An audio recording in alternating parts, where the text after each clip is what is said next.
पैरों से जो गिर जाए बाबा तेरे चरणों की, बाबा तेरे चरणों की एक धूल जो मिल जाए बाबा तेरे चरणों की। घर द्वार सजाया है गुरुवर को बुलाने को, घर द्वार सजाया है गुरुवर को बुलाने को। एक बार तरस दे दो, एक बार तरस दे दो, भव सिंध से तर जाए बाबा तेरे चरणों की, बाबा तेरे चरणों की एक धूल जो मिल जाए बाबा तेरे चरणों की। बाबा मेरे जीवन की बस एक तमन्ना है,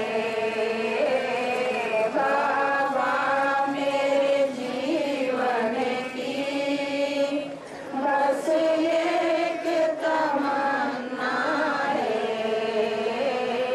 तेरे ही सेवा में, तेरे ही सेवा में मेरा दम ही निकल जाए बाबा तेरे चरणों की, बाबा तेरे चरणों की एक धूल जो मिल जाए। सत्य कहता हूँ मेरे गुरुदेव, सत्य कहता हूँ मेरे गुरुदेव, मेरी तकदीर बदल जाए बाबा तेरे चरणों की, बाबा तेरे चरणों की एक धूल जो मिल जाए बाबा तेरे चरणों की। संतों की बाणी कबीर स्वामी जी महाराज जी के वेद काल मत या दयाल मत का। सूरत बूंद सते सिंध तजे आए 10वें द्वारे, वहाँ से उतरी पिंड में बस आए 9 बार। परम संत सदगुरु स्वामी जी महाराज जी की वाणी है। इस वाणी में स्वामी जी महाराज हमें समझाना चाहते हैं कि किस तरह से हमारी आत्मा परमात्मा का देश छोड़ करके इस काल और माया के देश में आई और किस तरह से इस शरीर में कैद हो गई। संत महात्मा हमेशा सत्संग में बताते आए हैं, एक समय ऐसा था कि अंडपिंड ब्रह्मांड में ये तीनों लोक नहीं, दुनिया ही नहीं, ब्रह्मा विष्णु महेश्वर भी नहीं, 37 करोड़ देवी देवता नहीं और हम भी यहाँ नहीं। ये सारी आत्माएं उस परमात्मा के गोद में थी सतलोक सचखंड में थी। उस अनामी पुरुष को मौज हुआ, उस परमात्मा को इच्छा पैदा हुआ कि कुछ देश का रचना किया जाए। तो परमात्मा ने क्या किया, अपने अंदर से एक कला शक्ति प्रकट किया। कला शक्ति का मतलब एक शब्द प्रकट किया, उसको हुक्म दिया कि जाओ उस देश का रचना करो। अनामी से वो शब्द प्रकट होके वहां से अगम, अलग और सतलोक सचखंड का रचना करके सत्पुरुष बन के बैठा। और रचना बहुत दिन तक वही स्टाफ थी, रचना और भी होनी थी।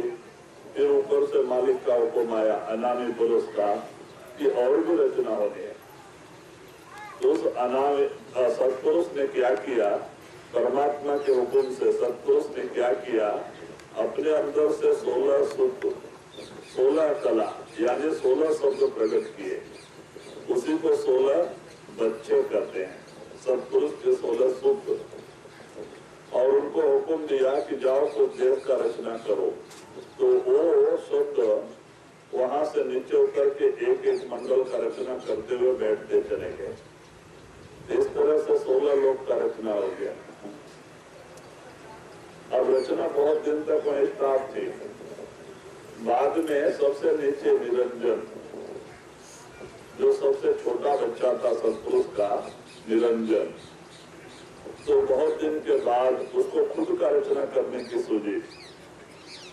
वो अपने पिता का तपस्या किया, एक पैर के ऊपर खड़ा होके उसने तपस्या किया, पिता का ध्यान किया, परमात्मा का। जब परमात्मा को सोए भाई क्या चाहिए, क्योंकि बेटा ही है, तो कहता है यह रचना मुझे लगे ना प्यारी, मैं रचना रखूं कुछ न्यारी। जो आपने मुझे रचना बनाने के लिए कहा मैंने बनाया, लेकिन ये मुझे अच्छा नहीं, मैं अपना खुद का कुछ बनाना चाहता हूँ। तो परमात्मा ने कहा भाई ठीक है,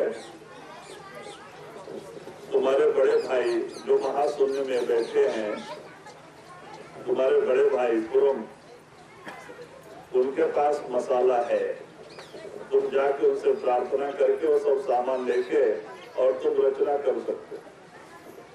तो वो कहानी बहुत बड़ी है। और वहां से कुरम से अपने बड़े भाई से वो वहां से सब सामान लाके ये अंडपिंड ब्रह्मांड का रचना किया। ये 3 लोग बना दिए, अंडपिंड ब्रह्मांड। अब रचना तो कर दिया, जीवों के बेगर रचना को ही शोभायमान ने, खाली डब्बे के समान, खाली पेटी के समान। तो बाद में उसने क्या किया, अब उसको आत्मा चाहिए, जीव भंडार चाहिए। तो फिर उस परमात्मा का ध्यान में खड़ा हो गया, एक पैर के ऊपर। 70 चौकड़ी युग, एक चौकड़ी बोला तो 4 युग, सतयुग, त्रेता, द्वापर, कलयुग मिला के एक चौकड़ी होता है। 70 चौकड़ी युग एक पैर पे खड़ा होकर तपस्या किया। जब वो परमात्मा खुश हुए, क्योंकि बेटा ही क्या चाहिए, महाराज जीव भंडार चाहिए। तो सतपुरुष ने क्या किया, सतलोक के नीचे एक छोटा सा जीव भंडार था। उन जीवों से पहले पूछा कि इसने नीचे कुछ 3 मंडल का रचना किया है, आप लोग वहां जाने के लिए तैयार हैं? तो उसमें 12 आने जीव तो स्वेच्छा से आने के लिए तैयार थे, लेकिन 4 आने जीव आने के लिए तैयार नहीं थे। वो कहते महाराज हमें परम आनंद का देश सतलोक सचखंड छोड़ के जाना नहीं चाहते। तो परमात्मा ने कहा भाई चलो, मैंने इसको जबान दिया है, इसने बड़ी तपस्या की है, मैंने जबान दिया है, तुम चलो। अगर आपको कोई तकलीफ होगा, आप मुझे याद करोगे, तो आपको लेने के लिए मैं खुद आऊंगा। परमात्मा ने जबान दिया और वो जीव भंडार निरंजन को सौंप दिया और कहा कि आप अकेले से रचना होने वाला नहीं। तो परमात्मा सत्पुरुष ने क्या किया, अपने अंदर से एक और कला शक्ति प्रकट किया, ज्योति यानी माया। पहले निरंजन अकेला था, जीव भंडार देने के बाद एक और कला शक्ति अपने शरीर से पैदा किया, एक शब्द प्रकट किया जिसका नाम ज्योति माया, और कहा तुम दोनों मिलकर जाकर रचना करो। तो वो ज्योत और निरंजन, माया और निरंजन से रह सकती दो ताकत, वो वहां से जो जीव भंडार लेके नीचे उतरे, आके अपने स्थान में निरंजन ने क्या किया, माया को सारा प्लानिंग बताया, कैसे कैसे रचना करना है, सब प्लानिंग माया को बताया। और माया को बता के कहता है तुम रचना करो, लेकिन मेरा भेद तुम किसी को बताना नहीं। क्यों? उसे अपने आप को ही मालिक बनना था। तो आप जाके श्वेत शून्य में सारा प्लानिंग बना के बता के जाके श्वेत शून्य में ध्यान बैठ गया। अभी वो परमात्मा के ध्यान में ही रहता है निरंजन। तो बाद में माया ने क्या किया, इन सब जीव भंडार में से पहले तीन को पैदा किया, ब्रह्मा विष्णु महेश्वर, इन तीनों को पैदा किया। अब ये तीन और माया चारों ने मिलके जो 5 तत्वों में से 84 लाख खान शरीर तैयार कर दिया। एक दो तरह के शरीर नहीं, 84 लाख प्रकार के शरीर चारों ने मिलकर तैयार कर दिया। अब 30 लाख प्रकार के पेड़ पौधे शिव ने बनाए, 30 लाख प्रकार के पेड़ पौधे शिव ने बनाए, 27 लाख प्रकार के कीड़े मकोड़े 2 तत्व विष्णु ने बनाए, 14 लाख प्रकार के पक्षी और 9 लाख प्रकार के पानी के जीव, ये दोनों माया ने बनाए। आदि शक्ति ये 14 लाख प्रकार के पक्षी, 9 लाख प्रकार के पानी में रहने वाले जीव आदि शक्ति ने बनाए, और 4 लाख प्रकार के 9 महीना में पैदा होने वाले, पिंड से पैदा होने वाले, वो ब्रह्मा ने बनाए। अब इस तरह से 84 लाख खान चारों ने मिलकर बना दिया। अब इन जीवों को हर एक शरीर में भेज दिया गया। तो वही बयान स्वामी जी महाराज ने किया है कि किस तरह से हमारी आत्मा सतलोक सचखंड, वो कहते हैं सतनाम का समुद्र छोड़ करके ये बूंद आत्मा नीचे उतरी और वहां से 10वें दरवाजे में आके टिकी, कैद हो गए। उसके बारे में बयान करते हैं, इस तरह से आके शरीर में कैद हो गई और निरंजन मन रूप में आप अंदर बैठ के कर्म करवाने लगे।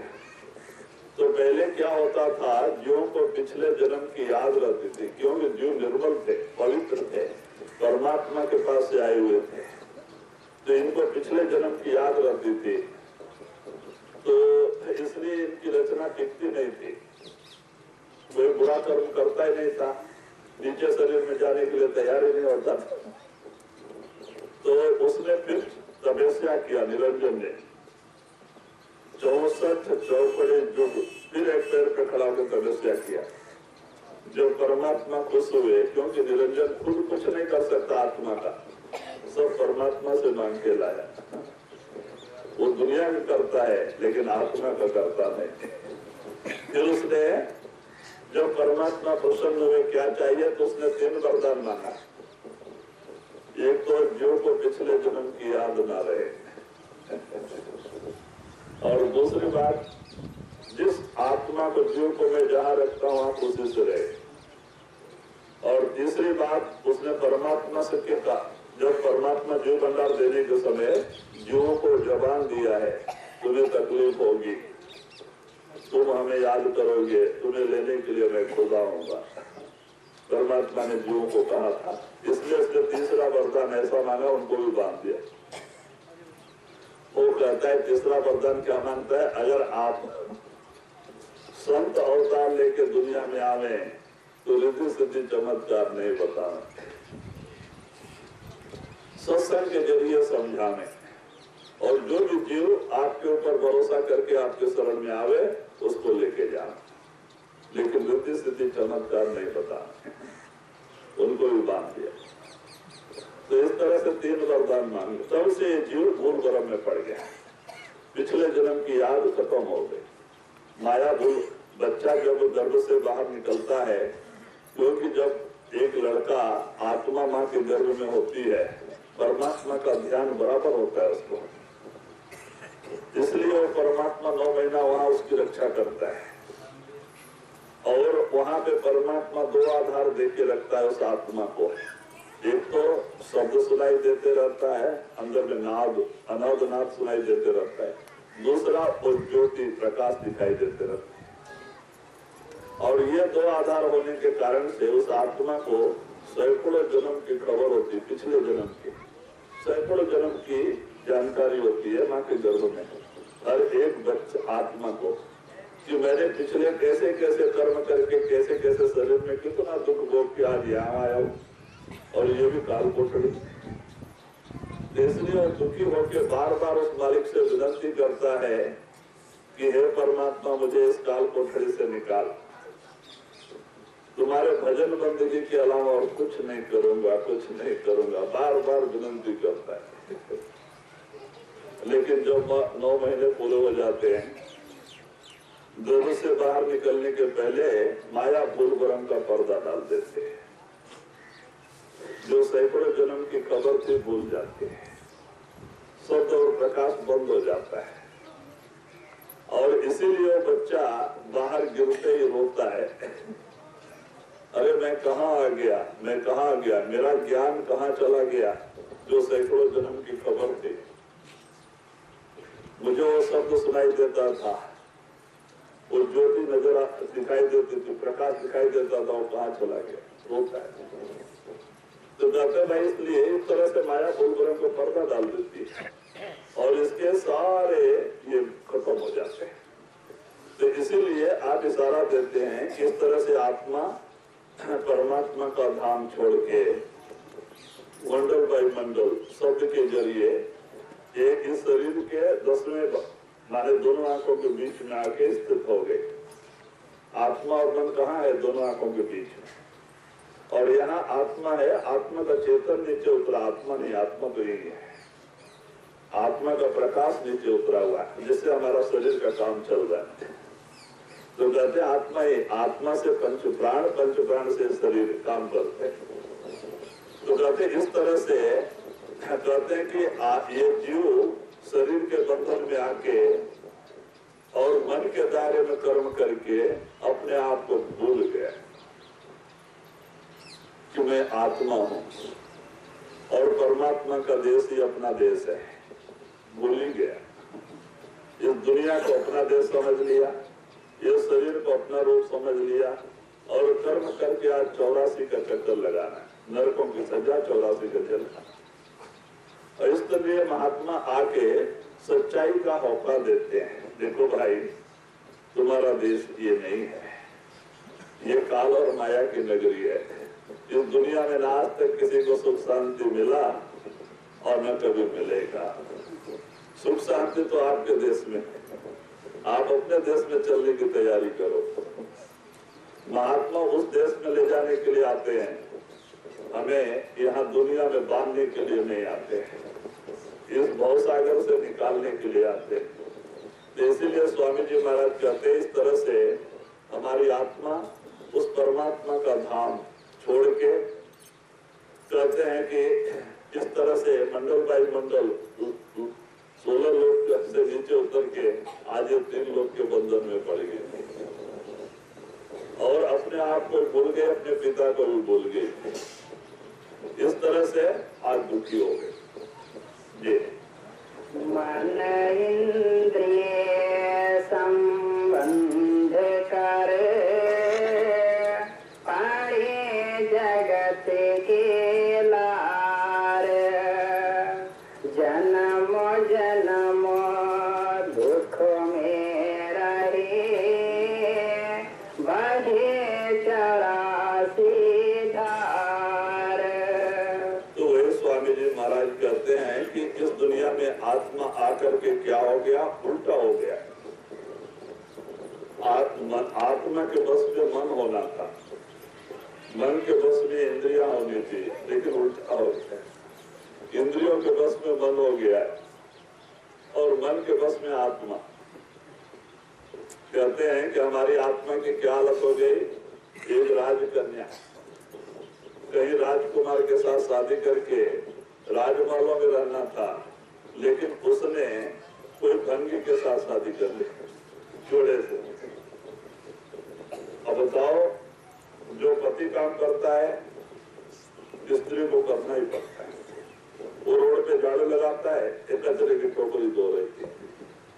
आज आत्मा की यह हालत हो गई। हमारी आत्मा परमात्मा का अंश है। कहीं उस मालिक से प्रेम प्यार करके उससे शादी करके वहां जाके परम आनंद में रहना था, लेकिन मन रूपी जोड़े से इससे शादी की, दोस्ती कर, दोनों की गांठ बच गई। बड़ी जबरदस्त गांठ है, ये छूटने वाली भी नहीं। एक जन्म का नहीं, करोड़ों जन्मों से आत्मा ने मन से प्रेम प्यार कर लिया और मन इंद्रियों का गुलाम बना बैठा। जो इंद्रिय जहाँ चाहती खींच के लेके चली जाती, कर्म करा लेती। और इस तरह से कर्म करके आत्मा जीवात्मा बन गई। आत्मा भी नहीं, जीवात्मा। कर्मों के मैल मन पे चढ़ते गई, मन मलिन होते गया, मन के साथ में एक चक्कर लगा रहा। तो कहते हैं कारण क्या है? मन और इंद्रियों का प्रेम और प्यार। महात्मा एक अच्छा उदाहरण देते हैं, हमारी क्या हालत हो गई। कहते जैसे एक गड़ेरिया भेड़ चराते चराते चराते जंगल में चला गया और जंगल से आगे बढ़ा तो उसको पहाड़ दिखाई दिया। उस पहाड़ में गुफा थी, गुफा में शेर रहते थे। शेर कहीं बाहर शिकार के लिए गए थे, दो जोड़ी, और उसके दो बच्चे थे। एक बच्चा, दोनों बच्चे बाहर आके खेल रहे थे और एक बच्चा गड़ेरिया के हाथ में मिल गया, दूर आ गया था भटक के। अब छोटा बच्चा सब एक जैसे ही होते हैं, मालूम नहीं था, एकदम छोटा बच्चा। अब गड़ेरिया ने सोचा कोई जानवर का बच्चा है, बड़ा अच्छा है, इसको पालेंगे। उठा के लेके आए शेर का बच्चा। अब उठा के लेके आके उसको भेड़ का दूध पिला के भेड़ के साथ में रखता था, भेड़ का दूध पिलाता था, भेड़ के साथ लेके जाता था। तो वो शेर रात दिन भेड़ों के अंदर ही रहता था। धीरे धीरे 3 साल में उसकी जवानी आई, बड़ा लंबा चौड़ा शरीर हुआ, लेकिन वो अपने आप को भेड़ ही समझता था, क्योंकि उसी का दूध पी के पला था और रात दिन उसी में सोता था, उसी के साथ घूमता था, उसी में रहता था। वो अपने आप को भेड़ ही समझ लिया, शेर भी भेड़ समझ लिया। 3-3.5 साल की लंबी शरीर जवानी आ गई थी उसकी। तो एक दिन वो गड़ेरिया बोला भटका, फिर उसी जंगल में चला गया भेड़ लेके। तो वहां से वो जंगली शेर ने देखा, बड़ा आश्चर्य है कि भेड़ में शेर घूम रहा है। शेर जंगल का राजा होता है और भेड़ के अंदर शेर घूम रहा है, बड़ा आश्चर्य। तो वो जंगली शेर इस शेर के पास आया, क्योंकि एक भेड़ों को आदत हो गई थी, क्योंकि इसमें शेर घूमता था। कोई शेर नहीं भागे, कोई भेड़ भागे ही नहीं। तो वो जंगली शेर आके ये जो भेड़ के अंदर शेर है उसके कान में वो शेर कहता है, तो कौन है? ये कहता मैं भेड़ हूं। अरे तो भेड़ नहीं है तो शेर है। नहीं नहीं मैं भेड़ हूं। जितना भी कहे मानने को तैयार नहीं। वो परेशान होकर इसको कहता भाई चला, लेके गया। तो वहां एक झरना बह रहा था, पानी का स्रोत। उस पानी के स्रोत में जाकर झुक के कहता कि मैं झुकता हूँ तो भी झुक के दे, और मेरे तेरे सिर में, मेरे तेरे शरीर में क्या फर्क है? वो झुक के देखता है तो दोनों का सिर एक ही जैसे, बड़े बड़े बाल, बड़ा सिर, और दोनों का शरीर एक जैसे, उनका कोई फर्क नहीं। तो बोलता अच्छा मैं गर्जना करता हूँ, तू भी गर्जना कर। जंगली शेर ने गर्जना किया, वो भी शेर ने गर्जना किया, 2 सिंह की दहाड़ हो गई, जंगल हिल गया। सिंह की दहाड़ बहुत तगड़ी होती है। भेड़ भेड़िया सब पता नहीं कहाँ भाग जंगल ही खाली हो गया। कितने प्राणियों के गर्भ गिर जाते हैं शेर के दाढ़ से, जंगल ही खाली हो गया। बाद में ये देखता है तो कोई भी नहीं, जंगल ही खाली। तो वो शेर को तब पता चला कि अरे मैं तो शेर हूँ, मैं भेड़ नहीं। और वो जंगल का राजा हो गया। तो महात्मा इस तरह से आके हमें समझाते, भाई तुम आत्मा हो, शरीर नहीं। ये कहता नहीं मैं शरीर हूँ। नहीं भाई, ये किराए का मकान है, 60-70 साल के लिए मिला है, तुम शरीर नहीं, शरीर को चलाने वाले ड्राइवर हो, तुम आत्मा हो। कहता नहीं मैं शरीर हूँ। तो महात्मा क्या करते हैं, इस भ्रम को हटाने के लिए हमें सुमरन ध्यान का तरीका समझाते हैं कि भाई 2.5-3 घंटे की रोज सुमरन भजन करके 9 दरवाजे छोड़ के 10वें में आ जाओ। यहाँ आते ही वो शब्द रूपी स्रोत झरना बह रहा है, जिसमें हमें अपना रूप दिखाई देता है, आत्मा का दर्शन होता है। जब हम यहाँ पहुंच जाते हैं, जब हम अपने आप को अंदर देखते हैं तो हमें भरोसा आ जाता है, अरे मैं तो आत्मा हूँ, मेरे प्रकाश से सारा शरीर प्रकाशित है, मैं शरीर नहीं। तब आता है जब अपने आप को अंदर देख लेता है। और जब तक अपने आप को देखता नहीं, इसका ऐसा का समाधान नहीं होता है। चाहे कितना शास्त्र पढ़ ले, पुराण पढ़ ले, वेद पढ़ ले, गीता भागवत पढ़ ले, जब तक अंदर नहीं आता, इसकी तीसरी आंख नहीं खुलती, अपने आप को अंदर नहीं देख लेता, तब तक इसका शंका कभी स्वप्न में भी समाधान नहीं हो सकता। तो महात्मा कहते भाई भजन सुमरन करो, 2.5-3 घंटे की रोज बैठक बनाओ और 9 दरवाजे छोड़ के 10वें में आ जाओ। आपकी तीसरी आंख खुलेगी, सच्चाई आपको अपने अंदर नजर आएगी कि ये कैसे कैसे दुनिया बनी है, काल और माया कैसे कैसे हमें धोखा दे रहे हैं, हमारा इस दुनिया से क्या संबंध है, और जो हमारे कुटुंब परिवार के लोग हैं ये पिछले किस किस शरीर से आए हुए हैं, सब कुछ दिखाई देगा, सारा शंका समाधान हो जाएगा। लेकिन कितना भी ग्रंथ पढ़ो तो कोई फायदा नहीं, जब तक के साधन करके आप अंदर नहीं आ जाओ, आपकी तीसरी आंख नहीं खुलेगी। अपने आप को अंदर नहीं देख लो, अपने आत्मा के स्वरूप को अंदर नहीं देख लो, तो आपको सच्चाई का पता नहीं चलेगा। सुध बोले घर आएगी, 7 पुरुष दरबार, नर देह जब जब मिली, किया न सतगुरु प्यार। तो वही स्वामी जी महाराज कहते हैं कि अपने घर को भी भूल गया आत्मा, अपने रूप को भी भूल गया, ये दुनिया को अपना देश समझ लिया, शरीर को अपना रूप समझ के कर्म करके जीवात्मा बन गए। तो महात्मा कहते हैं कि जब जब भी इसे परमात्मा ने ये सुंदर समय मानव शरीर का समय दिया, भाई ये शरीर क्यों परमात्मा देता है, ये खाली रक्त मांस का पुतला ही नहीं है, ये नर नारायणी शरीर है। कबीर साहब ने एक जगह कहा है, पशु का हो तो कन्हैया, नर का कछु न होए, नर करनी करे तो नर से नारायण होते।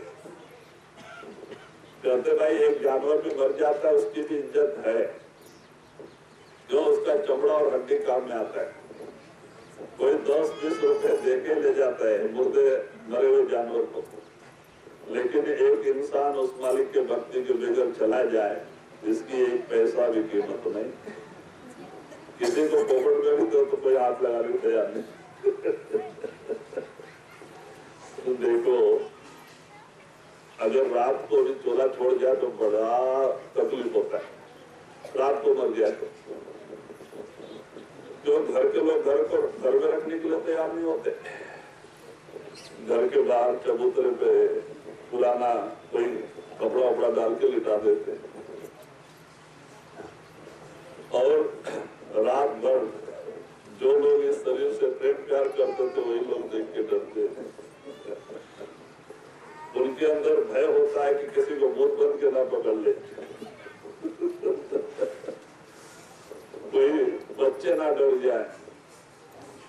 डर होता है। भाई मुर्दा को देख के कोई भी डरता है। जब तक इसमें आत्मा रहती है, पंच प्राण चालू है, तब तक इसकी शोभा है। जिस दिन आत्मा इस मकान को खाली कर जाती है क्या हालत होती है। एक दिन भी हम इसको रख नहीं सकते, इसकी यह हालत हो जाती है। कहते आप किसी को पैसा भी वितर को कोई लेने वाला नहीं, अपने घर वाले लोग ही तकलीफ उठाते लेके जाते हैं। क्यों? इसका हड्डी और चमड़ा काम में नहीं आता है। लेकिन महात्मा कहते नहीं भाई, नर करनी करे तो नर से नारायण हो। ये बड़ा सुंदर समय है, अमूल्य रत्न है मानव शरीर। जब ये आत्मा 84 लाख का चक्कर लगा लेती है, दुखी हो जाती है, हर शरीर में दुख भोग लेती है, दुखी हो जाती है, तो परम पिता परमात्मा को दया आती है और वो दया करके हमें एक सुंदर सा ये मानव शरीर का एक समय चांस देता है कि जाने दो, उद्धार हो जाने दो। ये क्यों देता है? अपनी आत्मा के उद्धार के लिए, परमात्मा के भक्ति के लिए, कि जाने दो ये भवसागर से पार हो जाने दो, मुक्ति के लिए देता है। क्यों? क्योंकि यह शरीर की रचना परमात्मा ने अपने रूप के ऊपर बनाया है। उन्होंने परमात्मा ने जो जो भी चीज दुनिया में बनाई है, सब इस शरीर के अंदर परमात्मा रच के आप खुद अंदर बैठा है। ये नर नारायणी शरीर है। परमात्मा ने इसके अंदर अपना सारा खजाना रखा है। 16 लोक की भी इसके अंदर रचना करके, जो बाहर रचना है सब इसके अंदर है, और सब रच के परमात्मा खुद अंदर बैठा है। अपने पास आने का साधन, तरीका, रास्ता भी इसी के अंदर रखा है। वही हमें कामिल मुर्शिद पूरा गुरु बताते हैं किस तरह से हम इस शरीर रूपी मंदिर में जाके उस परमात्मा से मिल सकते हैं। वो ये नहीं कहते भाई पीला कपड़ा रुद्राक्ष पहन लो, जंगल पहाड़ों में जाके छुप के बैठो, उपवास मरो। कहते नहीं भाई दुनिया में रहो, मेहनत की कमाई करके खाओ, जो आता है उसको खिलाओ, मालिक की भजन बंदी करो। थोड़ा भी करोगे आपके पल्ले बैंक बैलेंस होएगा और आपकी रूह चढ़ाई करेगी, एक दिन 9 से 10 में आ जाएगी, अपने आप का आपको पता लग जाएगा। तो इसीलिए महात्मा कहते हैं परमात्मा ने जब ये 84 लाख धक्का खा लेता है, दुख भोग लेता है, तो परमात्मा को दया आकर के छोटा सा चांस मानव शरीर का देता है। ये अपने आत्मा के उद्धार के लिए, नहीं तो अपना पेट पालन, कुटुंब परिवार पालन पोषण, पशु पक्षी भी कर लेते हैं, कोई बड़ी बात नहीं। जानवर भी पेट पाल लेते हैं, वो भी अपने बच्चे को पाल लेते हैं। छोटी छोटी चिड़िया होती हैं, वो भी अपने बच्चे को पाल लेती हैं, अपना पेट भर लेती हैं। इतने में इतना अमूल्य नर नारायणी शरीर गवा के चला गए तो क्या फायदा है। इसीलिए महात्मा कहते नहीं भाई ये नर नारायणी शरीर है, एक नर से नारायण बनने का समय है और ये मुक्ति का अधिकार सबको है। ये नहीं कि भाई पुरुष को है स्त्री को नहीं, सबको है। जिन्हें भी मानव शरीर मिला है कहते सबको परमात्मा से मिलने का अधिकार है। मेरा भाई भी भक्ति करके परमात्मा से मिली, उसकी रूह सब लोग सचखंड पहुंची थी। दया भाई, सहजो भाई भजन करके वो भी सब लोग सचखंड पहुंची थी। तो कहते भाई कोई भी भक्ति करेगा उसके जरूर परमात्मा मिलेगा। इसी शरीर के मंदिर के अंदर ही परमात्मा बैठा है, लेकिन उसको पाने के लिए उससे प्रेम और प्यार की जरूरत है, भक्ति की जरूरत है। हमारा प्रेम प्यार तो दुनिया के रंग में रंगा है, कुटुंब परिवार का रूप बना है, खेती गृहस्थी का रूप बना है। तो भाई मालिक कैसे मिलेगा? उस प्रेम को दुनिया से निकालना, सदगुरु के चरणों से जोड़ना, नाम का रूप होके दुनिया में रहना, बाल बच्चे में रहना।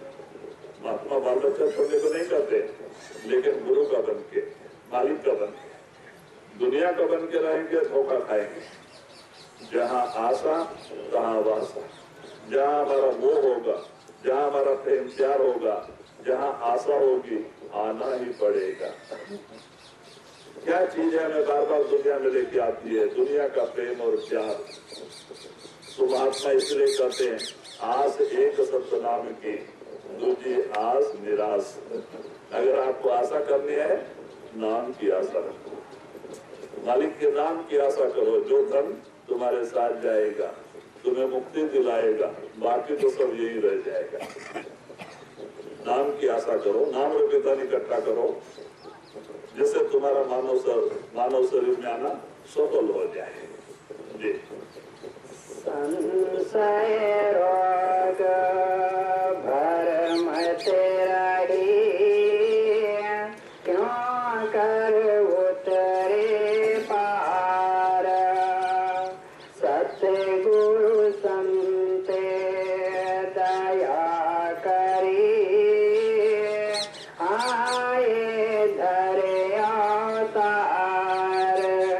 तो ये स्वामी जी महाराज कहते हैं कि जीव संशय में पड़ गया, कर्म करके जीव इतना मलिन हो गया कि संशय इसके अंदर घर कर गया। कोई भी काम करना है तो शंका होगा क्या नहीं, शंका होती, संशय कहते हमेशा जीव संशय में पड़ गया है। महात्माओं के वाक्य के ऊपर भी इसे भरोसा नहीं आता है, संशय। तो कहते हैं कि इस तरह से जो कर्म करके दुखी देख के वो परम पिता परमात्मा को दया आई कि जो बेचारा संशय में पड़ के कर्म करके आज 84 का चक्कर लगा रहा है और वो हमारी अंश है। वो पिता को दया आकर के घर आए संत अवतार, कहते वो संत अवतार लेके दुनिया में आता है और आकर के अपना पता ठिकाना आप ही बताता है। सब कुछ सत्संग के जरिए हमें समझाता है। इसीलिए कहते हैं कि संत महात्मा आके हमें सच्चाई का मौका देते हैं। हमें इस दुनिया के मोह माया में बांधने के लिए नहीं आते, इसे निकालने के लिए आते। कहते भाई भजन सुमरन करो 2.5 घंटा, रोज 2 घंटा भजन सुमरन करो, आप ऑटोमेटिक मोह दूर हो जाएगा। कोई पैदा हुआ तो खुशी नहीं, कोई गया तो दुख नहीं, ऐसा हो जाता है भजन सुमरन करें तो। कहते आपका दिल पुख्ता हो जाता है। नाम के ऊपर अगर भजन सुमरन करते हैं तो मोह माया ऑटोमेटिक दूर हो जाती है, लेकिन भजन सुमरन नहीं करें तो मोह दूर होएगा नहीं और हम इससे बच नहीं सकते। जी।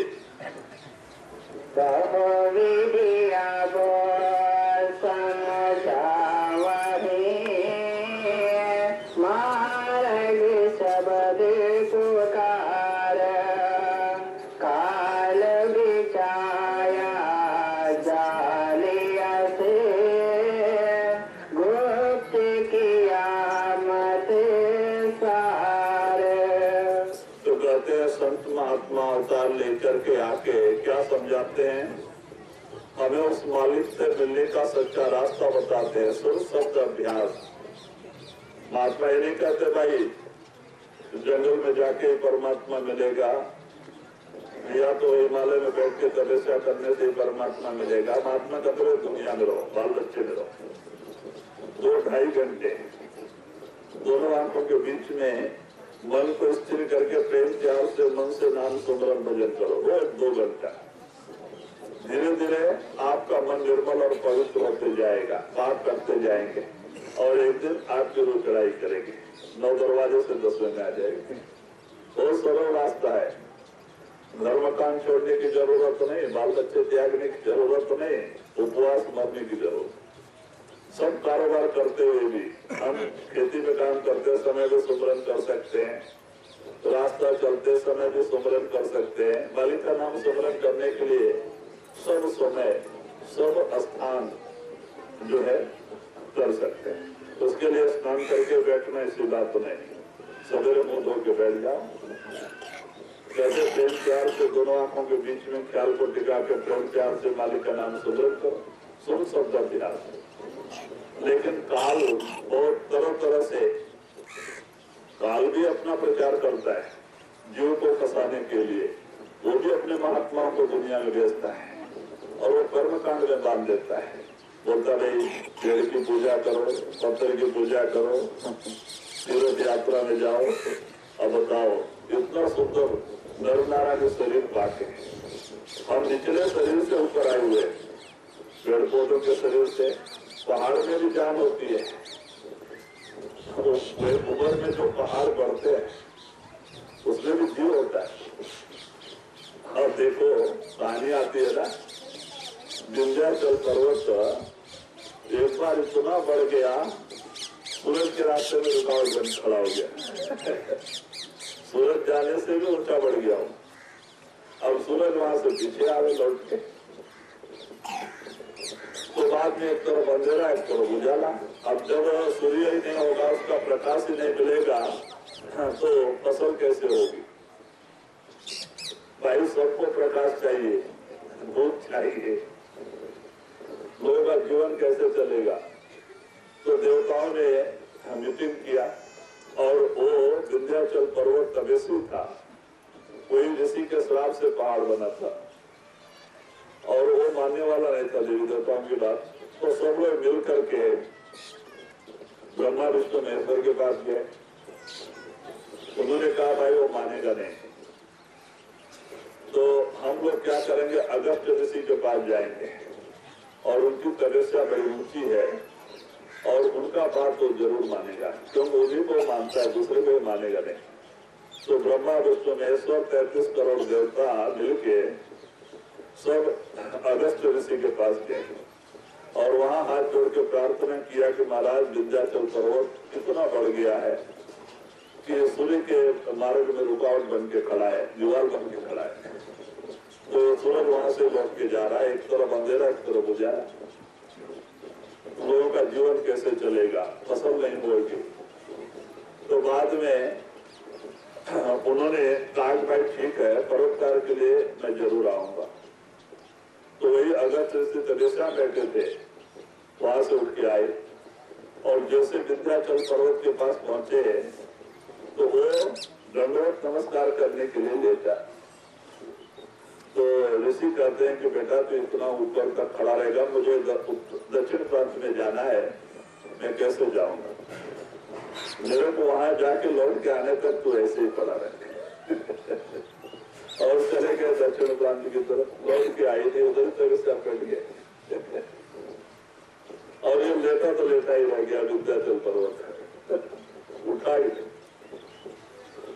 और ऐसे ही एक बार जब राक्षस हो गए, जलंधर जैसे बड़े बड़े राक्षस, जो दिन भर जाके समुद्र में छिप जाते थे, तपस्या किया था उन्होंने, और रात भर आके देवताओं को हमला करते थे, जब सोते थे लोग परेशान हो गए। तो बाद में इन सब से होने वाला उनकी तपस्या ऐसी थी कि देवी देवताओं से उनका विनाश करना मुश्किल था। तो फिर ब्रह्मा विष्णु महेश्वर के पास गए देवी देवता और कहते हैं कि महाराज कुछ बचने का उपाय बताओ, बहुत नुकसान कर रहा है, रात को आके मारपीट नुकसान करता, आग लगा के जाते हैं घर को।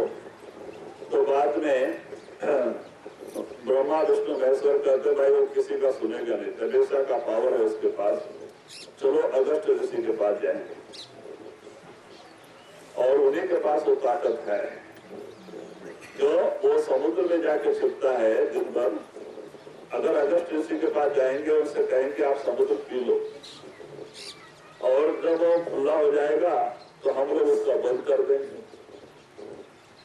तो बाद में सब मिल के अगस्त ऋषि के पास जाते हैं, प्रार्थना करते हैं, महाराज ऐसी ऐसी हालत है और ये जलंधर, ये लोग आके रात को दैत्य लोग बड़े परेशान करते हैं, मारपीट करते हैं, आग लगा के जाते हैं, लूट के लेके जाते हैं और दिन भर जाके समुद्र में छिप जाते हैं।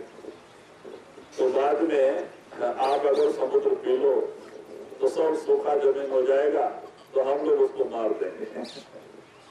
अगस्त ऋषि ने कहा भाई ठीक है।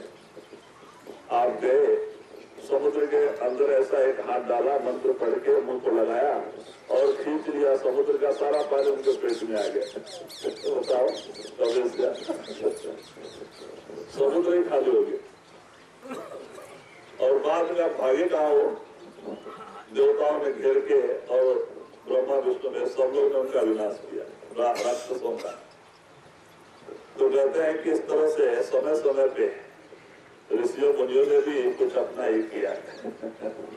तो कहते हैं कि इस तरह से वही इशारा देते हैं कि भाई पहाड़ों में भी जान होती है। उम्र में पहाड़ बढ़ते हैं, बढ़ते जाते हैं, बढ़ते जाते हैं। जब उम्र हो जाता है तो ऊपर से फटना और पत्थर मट्टी होते जाता है, बढ़ते जाता है। धूप से, बरसात से फट के और मट्टी होते जाता है और एक दिन क्षण हो जाता है। आज देखो महाराष्ट्र के प्रांत के जो पहाड़ हैं ऊपर मट्टी हो गए, पहले वो पत्थर ही थे सर, लेकिन हमारे आंध्रा में आज भी पत्थर के पत्थर ही है, ऊपर मट्टी नहीं मिलेगा। सब पत्थर ही है। तो कहते पहाड़ हमारे खेती में भी पैदा हो जाते हैं, जमीन से धीरे धीरे निकलते जाते हैं, बढ़ते जाते हैं, तो जान होती है। तो उन सब शरीरों से हम मानव शरीर में आए, पत्थर से, पेड़ से, पानी से, सब में हम मानव शरीर में आए। और फिर एक तत्व की पूजा करना, पेड़ की पूजा करना, पत्थर की पूजा करना। हम कहाँ जाएंगे? जहाँ आशा तहाँ वासा। तो हम पेड़ के शरीर में पैदा होंगे, हम पत्थर की पूजा करेंगे, उससे प्रेम प्यार करेंगे, हम कहाँ जाएंगे? फिर पत्थर बन के पैदा होंगे। इसीलिए महात्मा कहते रहे कि उससे ऊपर उठो, आपको आगे जाना है, अपने पिता से मिलना है। निचले शरीर के से प्रेम प्यार क्यों करते हो? निचले शरीर की आशा क्यों करते हो? निचले शरीर में जाके दुख भोगना, पेड़ के शरीर में, पत्थर के शरीर में, उनकी उम्र बहुत लंबी होती है। अब देखो बरगद का, पीपल का पेड़ का उम्र हजार हजार वर्ष की है। पहाड़ों में भी आत्मा चली जाती है, हजार हजार वर्ष पड़ी रहती है। बताओ इतना लंबा लंबा समय जाके हमें दुख भोगने की क्या जरूरत है? देखो हमारे कर्नाटक में एक ऐसी वाकया हो गई, आपको प्रमाण बताते हैं। नंदी पहाड़ है, बेंगलुरु के पास में, फेमस है। और उस पहाड़ पे गर्मी के समय आप इस समय जाओ, मई जून में भी जाओ तो एसी जैसा वातावरण होता है, बहुत ठंडा होता है, क्योंकि उसमें आत्मा है। तो वो पहाड़ पे के पास में एक छोटा सा गांव है, तो वहां का एक शिल्पकार बुढ़ा हो गया था और वो भैंस चराने के लिए लेके जाता था वो पहाड़ के नीचे। तो वो जाता था तो सोचता था अपना सामान साथ लेके जाता, क्योंकि अभी उम्र हो गई थी, 80-85 बरस की उम्र हो गई थी। तो उसे चुपचाप बैठने को नहीं होता था, कुछ न कुछ लड़ता रहता था पहाड़ी के पास। तो एक गोले पत्थर का वो क्या किया, नंदी जो शिव का बैल है ना, नंदी गढ़ना चालू कर दिया। उसको गर्दन और फिर बोला, उसका पेट, सब धीरे धीरे 6 महीने में बड़ा सुंदर आकार दे दिया।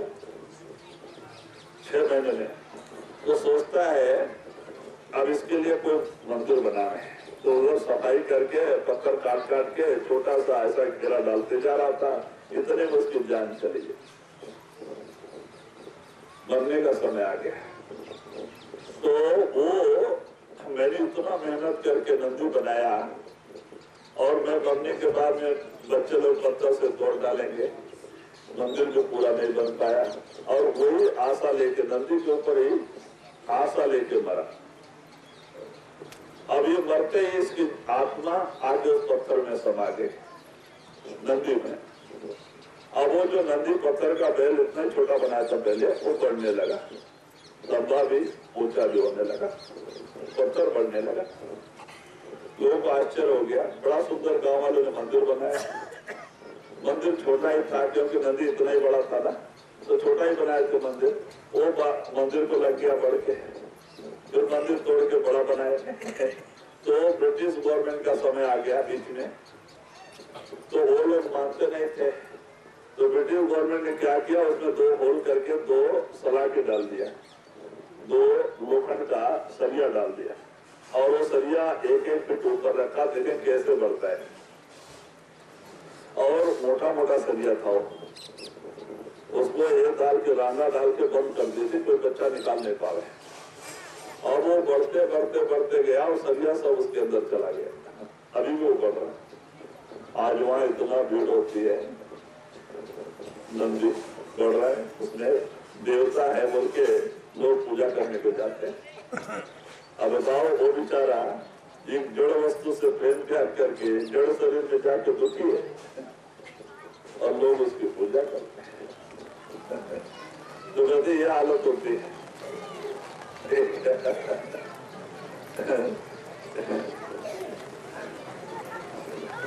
कहते भाई ऐसी हालत हो जाती है। तो वही महात्मा क्या कहते हैं, ऐसा मत करो, कहते हैं ऊपर जाने की कोशिश करो। तो इसलिए संत महात्मा सोलसा को का ध्यान कर पाते हैं। कई बरसात मिल करके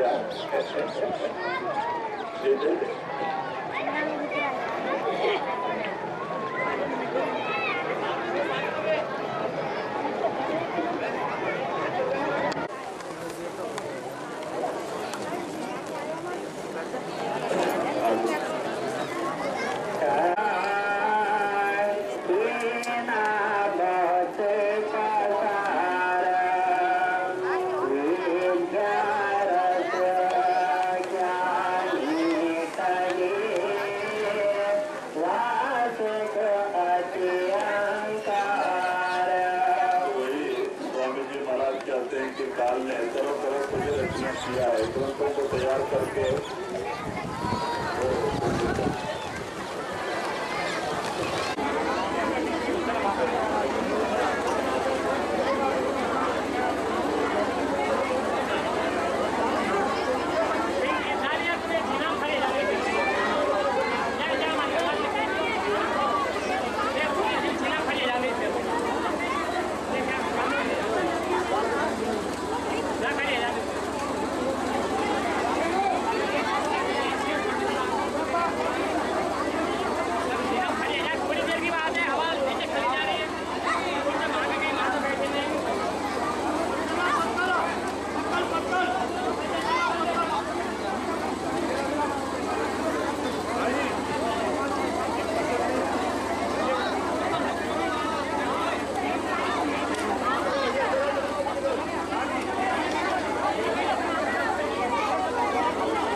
पीछे मत करिएगा।